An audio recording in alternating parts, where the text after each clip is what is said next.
నా చేతిలో నీ పేరే గోరింటాకే రాసింది, నీ వేలిని పట్టుకొని క్షణమే వచ్చేసింది. ఆ దేవుడి సాక్షిగా పూజిస్తా దేవతగా, నా మనసే మేడగా వింటుంటానే నీడగా. మన పెళ్లి సందడిలోనే చిందులు వేస్తున్నా, నీ జతనే కావాలే ఇంకో వెయ్యేళ్ళైనా.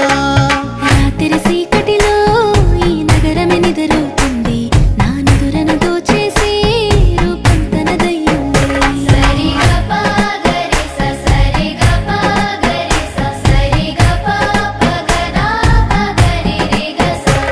నువ్వు పక్కన లేకుంటే క్షణమే ఒక యుగమవుతుంది, ప్రతి నిమిషం నీతోనే ఉండాలనిపిస్తుంది. నువ్వు దూరం గెళుతుంటే ఎద భారంగుంటుంది, నీ నవ్వుకి కారణం